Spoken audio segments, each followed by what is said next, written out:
Welcome to the exclusive interview of Tanzanian singer VANESSA MD. You're my light, I'm your shadow.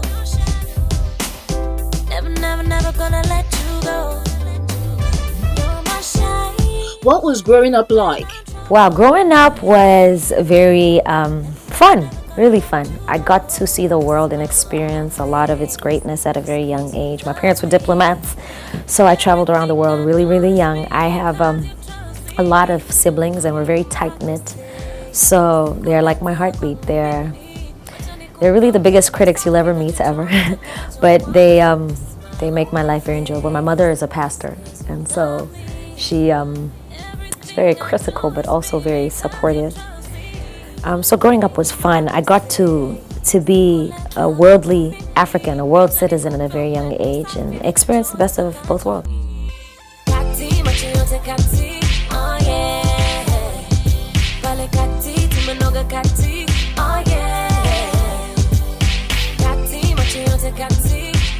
Tell us about your educational background. So I went to school in different parts of the world. I went to school in New York when I was younger, elementary school. Then I went to Paris for my first years, my end of primary school and early years of high school. And then I went to Kenya. And then I came back to a small town in my country called Arusha, where I finished high school. Then I went to college in Kenya, where I studied law. And I realized very early on that I didn't want to do that. But I was like that really crazy kid in class who had the speakers on or the headphones on. I was always getting chased out. So, you know, apologies to all the professors. I'm sorry, I knew my true calling early. But it was a lot of fun. Education is key. I learned a lot in school, but also a lot more on the job. You're my light, I'm your shadow. Never gonna let you go. You're my shine when I'm troubled, baby. Yeah. I'm never gonna let you go. Tell us about your journey into music. Funny enough, my music, I can't pinpoint a date or a time in which the journey began. I just know that I had an opportunity, a unique opportunity to get into the entertainment industry as an OAP, and I took it. And thereafter, I got to hang out with a lot of people in the music industry and a lot of people who were, you know, shifting the time. And it was, and will be a great time to be an entertainer, musician, a creator in Africa right now. So I remember being challenged to doing stuff while I was in these recording spaces because people would hear me sing all the time. They're like, "Oh my God, you sing?" I said, "No, I don't sing. I sing in the shower." But, you know, I had always been a performer. I sang in choirs. I performed at high school plays and all of that. So, yeah, pretty much destined. And your presence is for sure. You're the one I need, no more, that's for free. Na kwako sitaji hela, na penzi alitomwela. Wendo mpera, you know. You started out as a VJ. What challenges did you face crossing over to music? Wow, you know, the transition, I always call it an extension. I don't want to name it a transition because that would mean that I stopped and started something else. I continued that which I was doing, but now on a grander scale. At first, I know that people were skeptical. I know people are critical of OAPs who transition. I've seen it. But I wanted the transition to be so powerful in the sense that those who didn't know me on air now knew me as a musician, which happened in time. And those who had known me before got to appreciate me for the best of everything that I can do. I'm gonna love you, treat you, keep you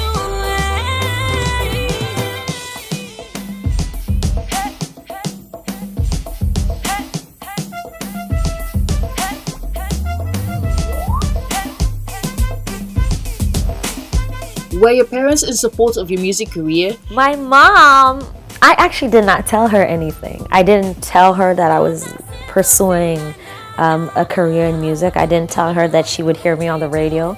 I wanted her to experience it at her own pace. because I know very well that her opinions would have completely shifted me.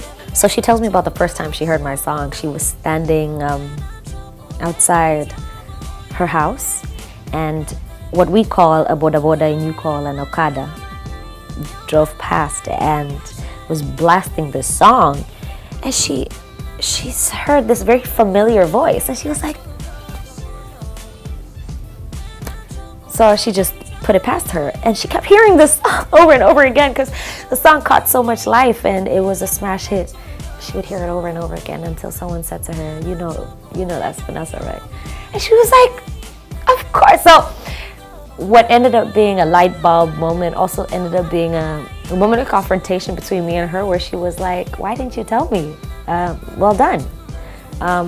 Do you know that? So, she was in this time unable to stop the force, but she could influence it in the most positive ways, as mothers do. Switch.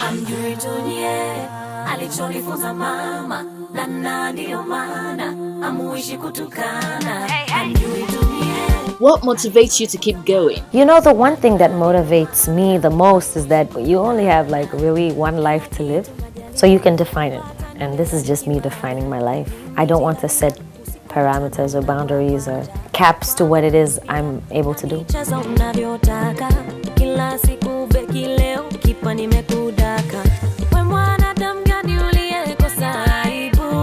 How would you rate the music industry in Tanzania? The music industry in Tanzania is developing at an amazing pace. I really can confidently say we are the sound of East Africa. I'm so proud of my people. The people who I know closely are working day and night to churn this sound, to make it cross borders, cross over. The ones who are trailblazing, I'm really proud of them, because I know that in a few years from now they're going to really reap the fruits of their labor. But for now, we're creating a structure for those who are going to come after us, and in this time we're facing plenty challenges, mostly in the structure, but the music is there, it's present, it's strong.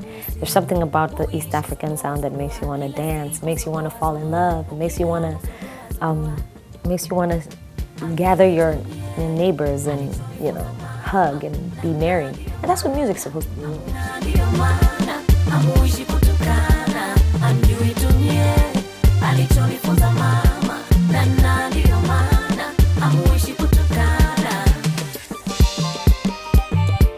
Tell us about the Tanzanian style of music. So, popular Tanzanian music is known as bongo flavor.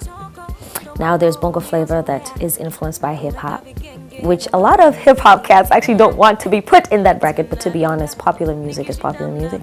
So popular hip-hop falls under that bracket too. So there's such that sounds like hip-hop, such that sounds like R&B, some that sounds, bongo flavor sounds like soul, which we call bongo soul, and so on and so forth.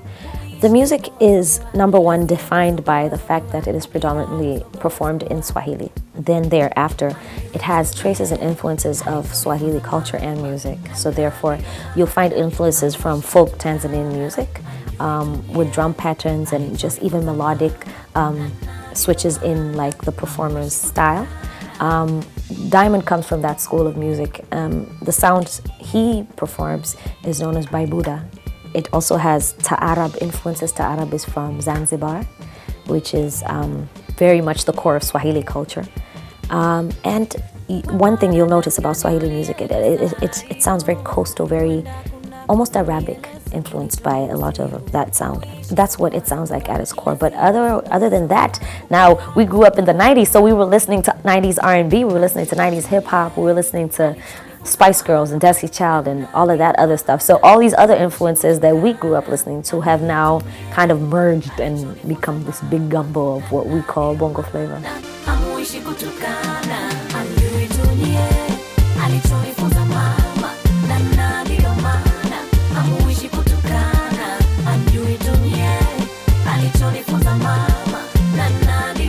What do you think the Tanzanian music industry needs to create its presence in the international scene? 100% promotion. There aren't as many Tanzanians outside Tanzania. So the few East Africans living in the diaspora are giving us the opportunity to create a buzz outside the continent, and the few East Africans living across the continent of Africa give us the buzz outside the continent of Africa. One thing that we need, within the continent of Africa, one thing that we need to do effectively is to find ways to promote our music and to get it to spin in the clubs across Africa and on the radio stations, to have our videos played on channels like these, platforms like these. So I think we're one step closer, as I am here today speaking on behalf of, not at all. Our presence is undeniable, and I see my sister girls all the time killing shows. And I had this conversation with an artist. I said, don't you think that an obvious collaboration on your album would be with a female? Don't you feel like it would cause more of a buzz, that it would create more of it, there would be more attention, that it would even sonically sound sweeter? And he said, funny you said that. I said, so what is the problem? He didn't have an answer. So my thing is, we are the problem. Number one, we need to learn to accept our roles and, own our position. And then thereafter, it will change the perception of the audiences, the consumer, the sponsors, the people injecting time, effort, money into the system. And I believe we can do it, but we need each other. Stop, you gotta give me something. Running through my mind, boy, you're trespassing. Stop, and I ain't saying nothing. I don't wanna be on summer flame. What comes first for you when making music? Ooh, a thought, a word, an emotion first. So right now I'm at HipTv. I'm thinking, how hip are HipTv? They're setting trends across the continent. Their channel broadcasts live events. I watch them all the time from across the world, so they're connected, they're bridging I can't do it now that I know, now that I felt it. It's an insatiable feeling that basically gives me a pause.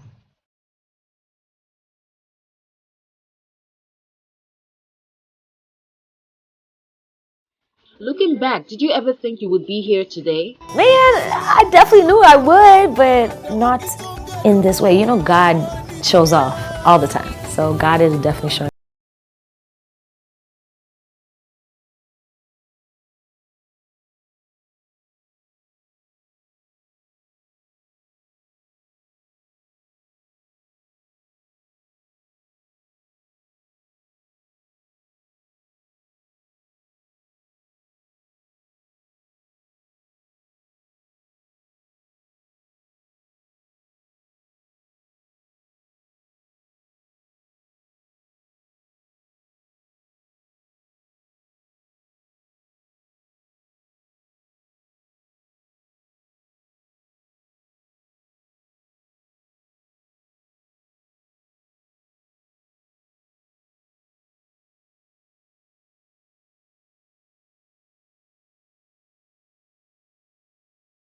Amongst ourselves.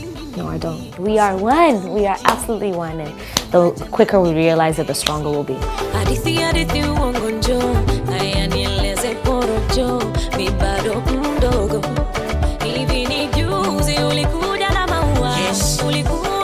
Which other Nigerian artists are you looking to collaborate with? Funny enough, everyone who I've wanted to collaborate with, I've already had a conversation with. So it's either in the works or, it's going to happen in God's time. But one person I haven't is, that I would love to work with is Neola. There's Neola and there's Neola. Both of them. There you go. Both of them. I love them both. They're super. Yes. Both of them. Neola and Neola.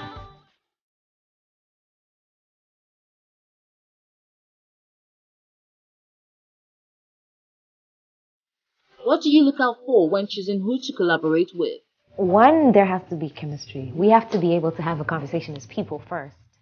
If not, you can hear it in the music that, these guys don't get along. I want to be able to call the person and say, what is our promotional strategy? How can we work towards bettering this project? Are we in it together? You know what I mean? Mutually beneficial partnerships are very important, but also sonically, do we sound good together? Are we forcing it? These are some questions that I feel sometimes people overlook. So yeah.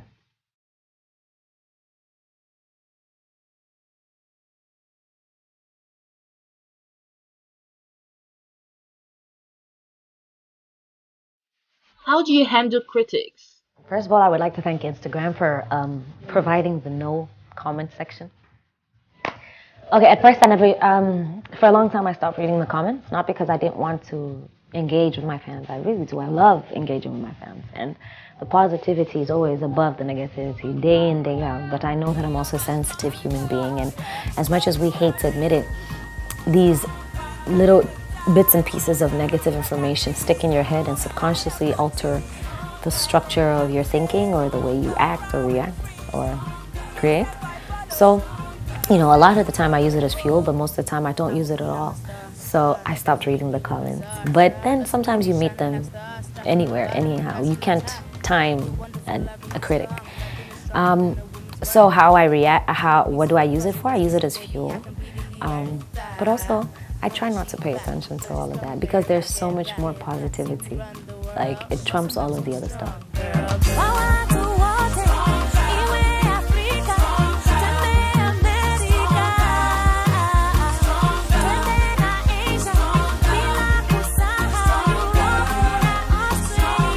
What is the worst thing you've read about yourself? Oh, wow, there's quite a few. Tanzanians go in. I mean, the world over, I guess. But I heard one nasty comment about me and my mother sharing men one time. And I was like, well, I don't know where they got that from. It was so ridiculous. I had to laugh it off. But it's stuff like that where, every time a comment involves a family member, it's a bit nasty because they didn't ask to be in this position either. But everything else, when it's musical or it's something about my creativity or when it's something about the sound or the style, I take positively because the work of a creator, in the words of Andy Warhol, is not to ponder on what people think of the art, but while they're deciding whether it's good or bad, to create some more. So just create, to all the artists out there, just keep creating. While they decide it's good or bad, it's even, drop something else. Hey, yeah.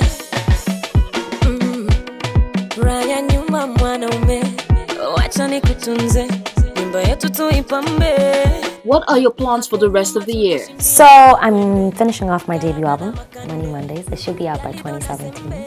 Working towards all of the things that we're doing with the album is what I'm currently very busy with. I'm going to delve into acting next year, which I'm excited about too.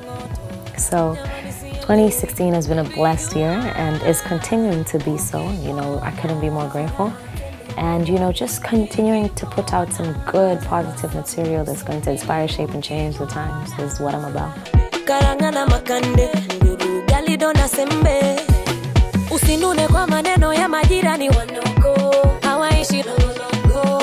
Your debut album, according to you, was to drop in 2015. Now you have pushed it to 2017. Why? We pushed it because I got to a place where the stuff that I had originally recorded didn't sound so fresh to me anymore. Because this is stuff that I recorded for over 3 years. And I had a change of heart in terms of direction, the style and sound of the album. And so I scrapped a lot of everything and I started again because I'm such a critic of myself. And I believe the body of work has to capture where I'm at right now in my life. And I've made a few changes.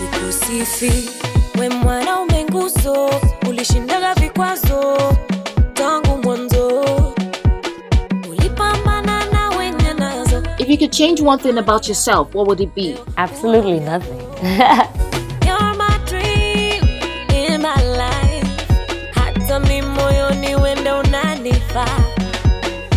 If you had the chance to change anything in the advancement of the African music, what would it be?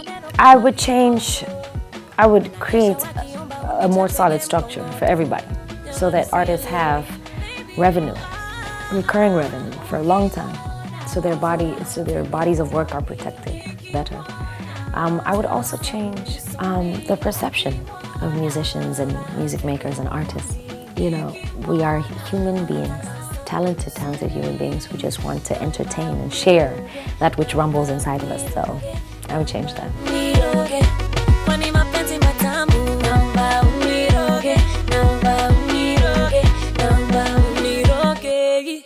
What is that one thing you're obsessed with buying? Shoes! I hate that. I really do. I am shoe addict. complete 100% shoe addict. I truly need to stop. Yeah, shoes define the outfit. They define the look. So I'm a big accessories girl. So that's why my hair always changes in color and form and structure, because I feel like hair is a major accessory. So, you know, as a performer, when you have the right hair, when you flip it on stage, it just adds to the motion. You can go like this, but when you have hair, it goes like this, you know, everything just moves. So I'm a big, you know, accessories girl.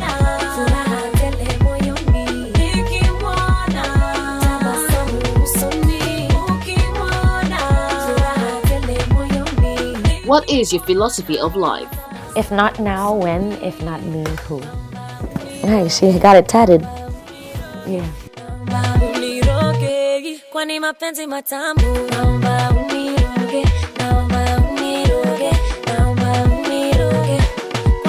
What words do you have for your fans? Oh my God, the best fans that ever lived, ever. I mean, my fans are amazing. Thank you guys for your continued support and love, and the fact that you don't give up on me when I push my album date, the fact that you are always there on the social platforms, always there listening to music, sharing music, requesting music, watching this, and the fact that that you send me sweet messages all the time. Even when I'm down, I get all these sweet messages from my fans, and I'm just like, damn, this is why we do it. So God bless you guys, and you know, don't be afraid to dream and reach, and just be you, do you. Unapologetically so to you.